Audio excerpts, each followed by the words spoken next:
नमस्कार दोस्तों, मैं आपका एक बार फिर स्वागत करता हूं अपने YouTube channel Galav commerce classes में।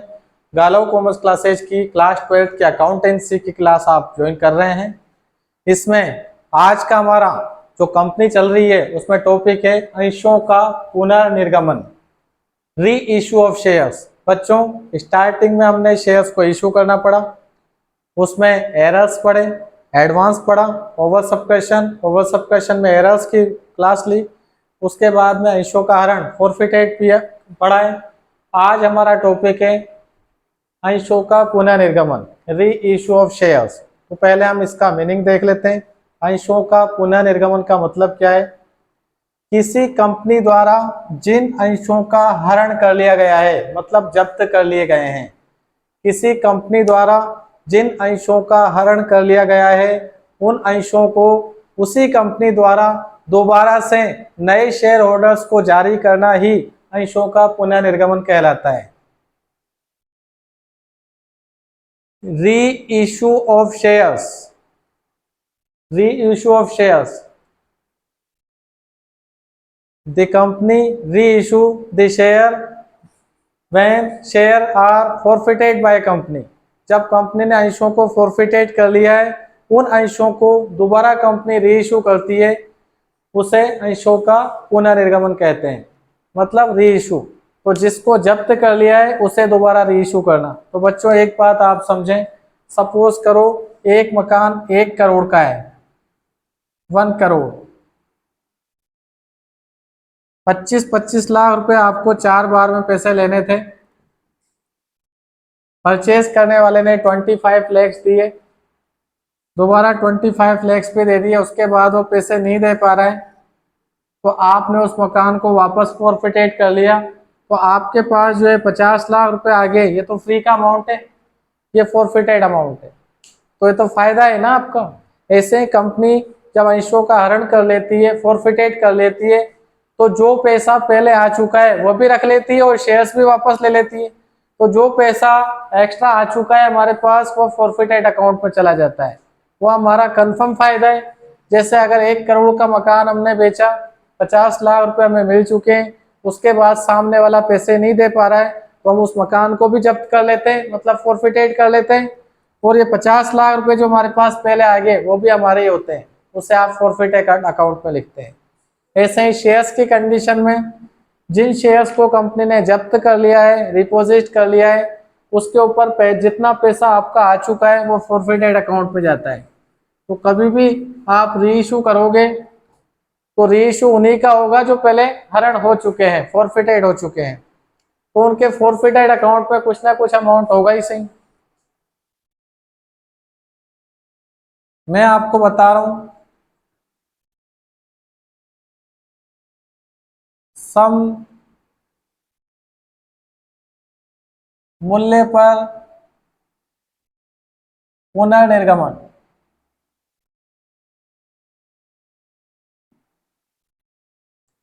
जिन अंशों को फॉरफिटेड किया जा चुका है उन्हें कंपनी दोबारा इशू कर रही है सम मूल्य पे एक बार।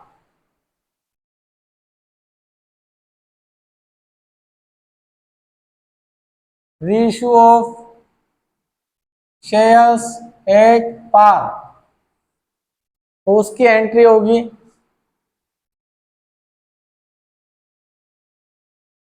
Bank account debit to shares capital account. जिन अंशों को कंपनी द्वारा हरण कर लिया गया है उन्हीं अंशों को कंपनी जब दोबारा से इशू करती है उसे अंशों का पुनर्निर्गमन कहते हैं। Forfeited shares reissue by company is reissue of shares. जिन अंशों को कंपनी ने हरण कर लिया है उसे दोबारा इशू कर रही है, उसे अंशों का पुनर्निर्गमन कहते हैं। अब सम मूल्य पे पुनर्निर्गमन करेंगे एक बार तो आपकी ये एंट्री हो जाएगी री इशू की, इतनी सी एंट्री है। अब इन शेयर से रिलेटेड फॉरफिटेड अकाउंट में कुछ पैसा पड़ा होगा।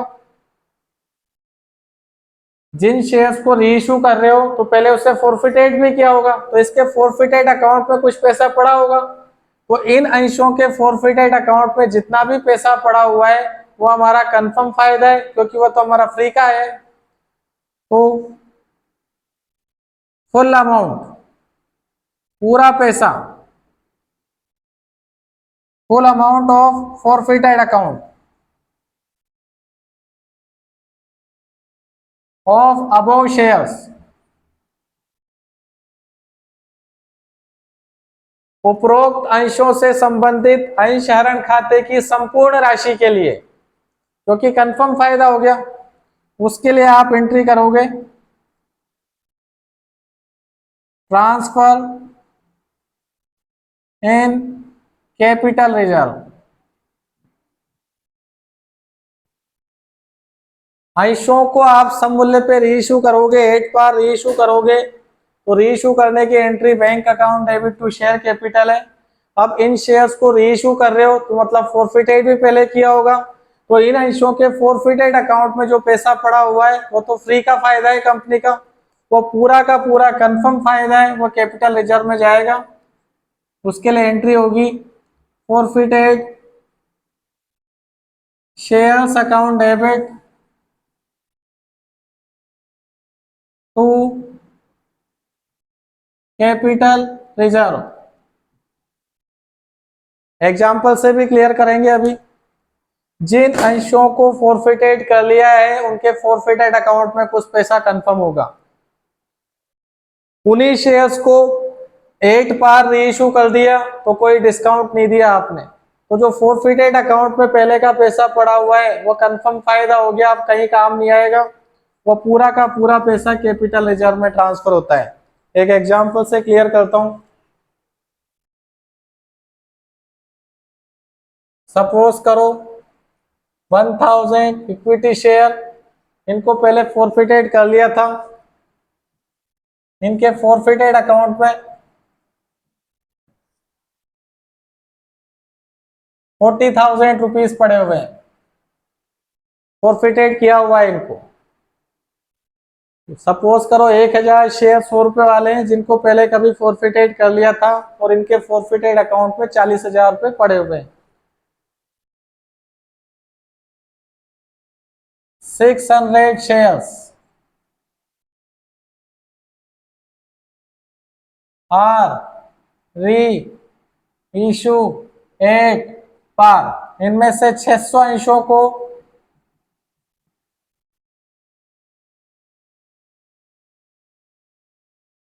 सम मूल्य पर री इशू किया।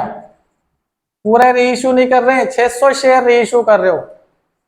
1000 शेयर्स 100 रुपए वाले, इनको फॉरफिटेड किया जा चुका है और फॉरफिटेड अकाउंट में 40,000 रुपए है। अब पूरे 1000 री इशू नहीं कर रहे हैं, हम केवल 600 शेयर री इशू कर रहे हैं। कितने कर रहे हैं? 600। तो आप जितने शेयर री इशू कर रहे हो उनका पहले फॉरफिटेड अकाउंट देख लो। Solution, forfeited account on 600 shares, 1000 shares का फॉरफिटेड अकाउंट है 40,000, 40,000 फॉरफिटेड अकाउंट है 1000 शेयर्स का, तो 600 का कितना होगा? कैलकुलेशन कर लोगे, 24,000 रुपए। आप सारे 1000 रीइश्यू नहीं कर रहे हो, आप रीइश्यू कर रहे हो ओनली 600, तो 600 का फॉरफिटेड अकाउंट हमने निकाल लिया 24,000 रुपए। क्लियर? ये काम आएगा। जितने शेयर रीइश्यू कर रहे हो उनका फॉरफिटेड अमाउंट देख लो। आप पूरे 1000 शेयर रीइश्यू करते तो पूरा 40,000 लेते, आप 600 शेयर रीइश्यू कर रहे हो तो 600 शेयर्स का हमने फॉरफिटेड अमाउंट निकाल लिया। 1000 का इतना है तो 600 का कितना होगा निकाल लिया। अब इसे आप रीइश्यू कर रहे हो सम मूल्य पे, 8 पार पे। 8 पार पे रीइश्यू करने की एंट्री होती है bank account debit to share capital. Share का नाम इक्विटी शेयर है तो मैंने लिख दिया इक्विटी शेयर कैपिटल। 600 शेयर 100 रुपए वाले हैं तो 600 इंटू 100 60,000। कोई डिस्काउंट नहीं दिया, 600 शेयर रीइश्यू कर रहे हो, एक शेयर 100 रुपए का है तो 100 रुपए पे ही।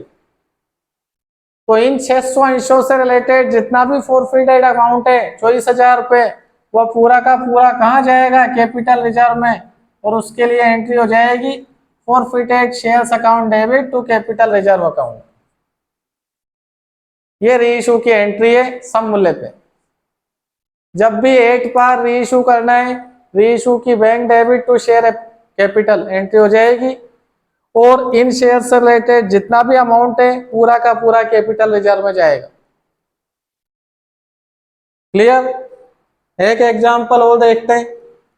सपोज करो आप पूरे 1000 शेयर रीइशू कर रहे हो, 600 रीइशू नहीं कर रहे हो, पूरे 1000 ही रीइशू कर रहे हो। ऑल शेयर्स, सभी अंशों को सब मूल्य पे रीइशू कर दिया, तो पूरे 1000 को कर रहे हैं, तो 1000 शेयर्स का फॉरफिटेड अमाउंट कितना है? 40,000। अब तो निकालने की जरूरत ही नहीं है। अगर आप कम रीइशू करते तो उनका फॉरफिटेड अमाउंट निकालते। 1000 शेयर्स के फॉरफिटेड अकाउंट 40,000 है और पूरे 1000 शेयर ही हम रीइशू कर रहे हैं, तो 1000 शेयर्स 100 रुपीज के बेस पे 1 लाख, और इन 1000 शेयर्स के फॉरफिटेड अमाउंट में कितना है? 40,000 रुपए, तो पूरे के पूरा 40,000 रुपए। 1000 शेयर्स का फॉरफिटेड अमाउंट 40,000 है, तो पूरा 40,000 कहाँ चला जाएगा? Capital reserve. यही रीइशू की एंट्री है। क्लियर? एक एग्जांपल और ले लेते हैं।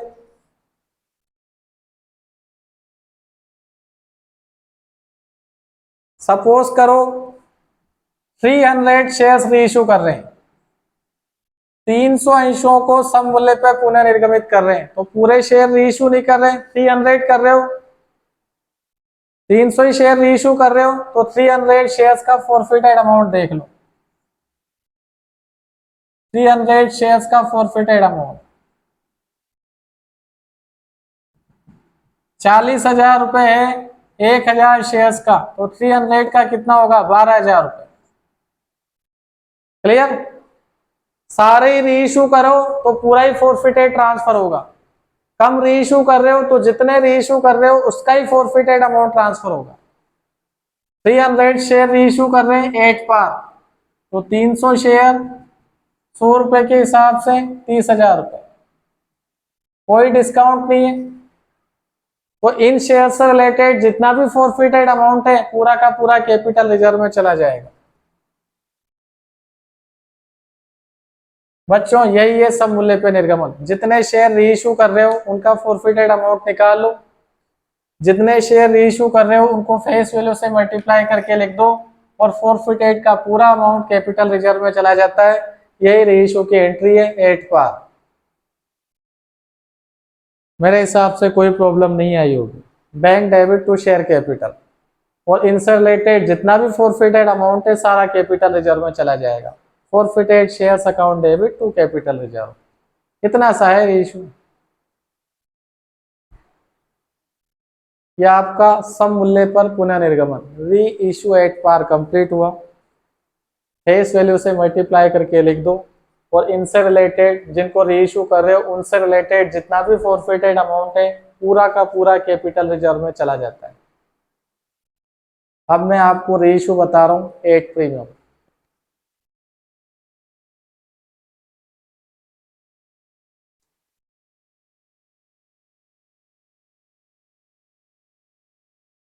प्रीमियम पर पुनर्निर्गमन।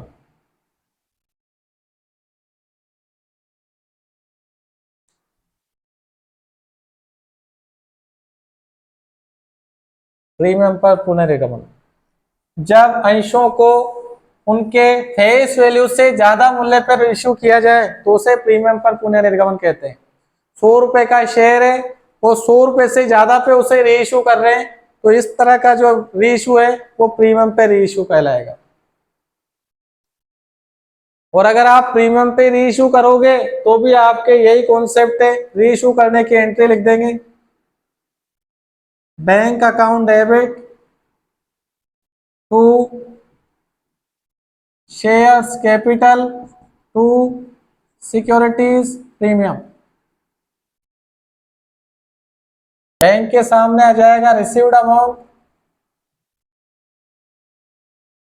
प्रीमियम के सामने आ जाएगा प्रीमियम, बैलेंस कैपिटल में आ जाएगा। और फॉरफिटेड का जितना भी अमाउंट है इन शेयर से रिलेटेड फॉरफिटेड का पूरा अमाउंट कैपिटल रिजर्व में चला जाएगा, सेम एंट्री हुई।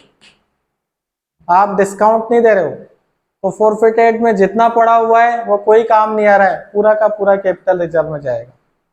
एक एग्जांपल देख लेते हैं। 1000 equity share 100 at the rate of 100, इनको फॉरफिटेड कर लिया है और फॉरफिटेड अकाउंट में 40,000 रुपए पड़े हुए हैं। क्लियर? इनमें से 600 शेयर्स री इशू एट 50% प्रीमियम। आपसे कह दिया इसमें से 600 शेयर को 50% प्रीमियम पे री इशू करो।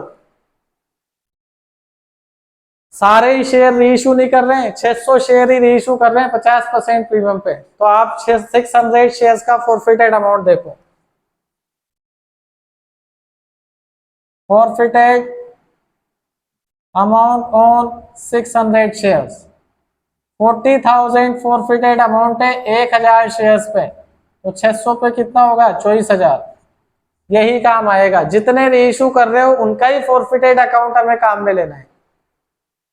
अब हम री इशू कर रहे हैं 8 प्रीमियम, 600 शेयर हैं 100 रुपए वाले, 50% प्रीमियम पे री इशू कर रहे हैं, तो 100 रुपए का 50%, 50 रुपए प्रीमियम पे री इशू कर रहे हैं। तो बैंक में पैसा आ जाएगा 600 शेयर 150 के बेस पे, 100 रुपए का शेयर है और 50 रुपए प्रीमियम है।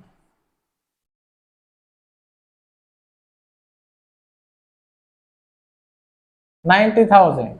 इसमें से प्रीमियम कितना है? 600 इंटू 50, 30,000 प्रीमियम है, तो बाकी कैपिटल में आ गया।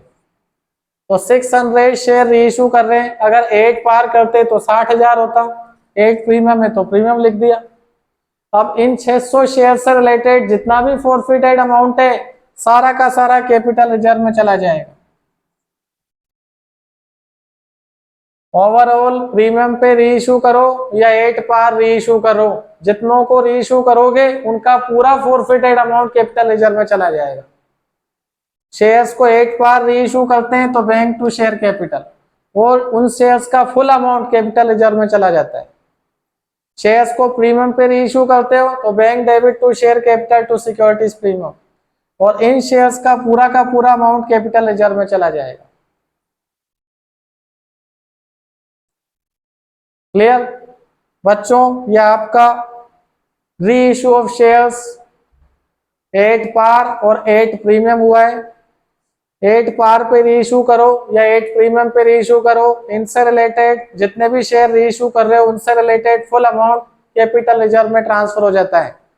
नेक्स्ट क्लास जो मैं करूंगा उसमें आपको री issue of shares at discount पढ़ाऊंगा, और इन दोनों को एक बार फिर रिपीट करूंगा कंबाइंड क्वेश्चन बना के। एक ही क्वेश्चन में पहले डिस्काउंट पढ़ाऊंगा, उसके बाद नया क्वेश्चन बनाऊंगा जिसमें प्रीमियम, डिस्काउंट और 8 पार तीनों पे री इशू एक साथ करना सिखाऊंगा। आज की क्लास को यहीं कंप्लीट करते हैं, कल फिर मिलेंगे जिसमें आपको डिस्काउंट पे री इशू करना सिखाऊंगा। तब तक के लिए जय हिंद।